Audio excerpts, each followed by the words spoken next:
you are hilarious, and you found your sort of comedic role, place.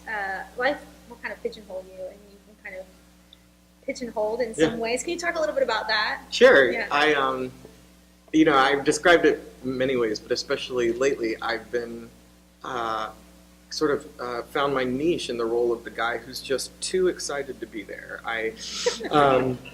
A guy who just can't contain himself, and like Buddy the Elf and Elder Cunningham in Mormon, and now in Harmony as well. I'm the same sort of character who just has too much love to give, and that's what I love about it, though, and why I enjoy these characters so much is because all of these characters focus on wanting people to spread love and to share love, and being able to enact that.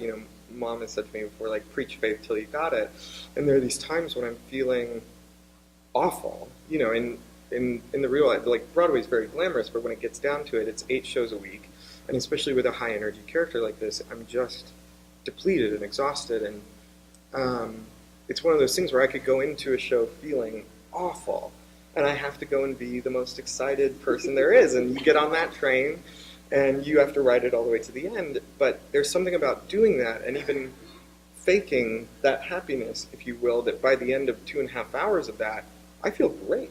I feel so replenished and alive and joyful because I have been smiling, for 2.5 hours. It seeps in, it soaks in a great way, and soaks out, as well, which is the most rewarding of such a physically depleting demand in a way. Yeah. So there's no business like show business, right? No, there's not. But it's not without heartbreak a little bit when it comes to auditions and reviews and God knows what. But how do you sort of navigate that? How do you navigate some of the heartbreak associated with it? In a way, you don't. You deal with it in the way that you deal with any heartbreak that comes your way. In a way, right. I often feel like at this point in my life, I feel like I can never prepare myself for what's ahead or what might happen. And I feel like if I can think of the answer, it definitely won't happen then, because it's always so surprising. But there was a quote in August Osage County that said, "If we could see the future, we'd never get out of bed in the morning." You know what I mean? That idea that we're always going to be handed heartbreak and struggle all the time, and that you just deal with it on a daily basis and as it comes. But I guess dealing with it in the theater business and getting it so often, I deal with it like I'm doing very well now, and luckily my audition rate is going well. But like when I was younger, I would go to so many like equity principal calls, which are sort of like open calls for equity performers. I would go to so many in a week that I would forget that I didn't get a call back for the one yesterday. I'd do like 10 a week at one point, and I had to think of it as, I get to sing with a piano today. It made no difference to me whether I got the job or not.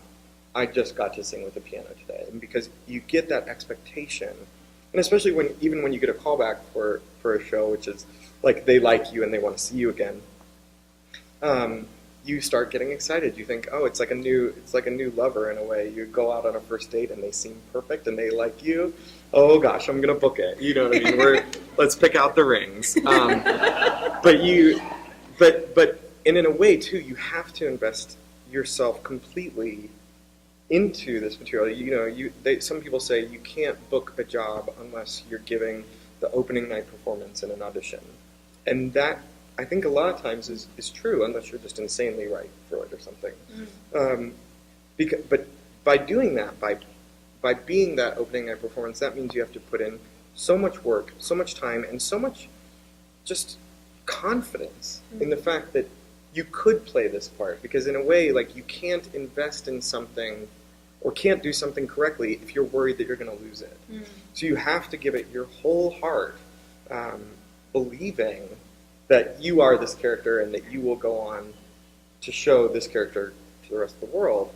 And so when that doesn't happen, when it falls through, when you don't get it, when somebody else beats you out, or I was on hold for a month one time for Aladdin, actually, for for a part, and at the end of the month, they were like, okay, sorry, we went with somebody else. And I was like, oh. After all of that, after a month of just like waiting by the phone, you know. And all that courage, yeah. you know, because you had that.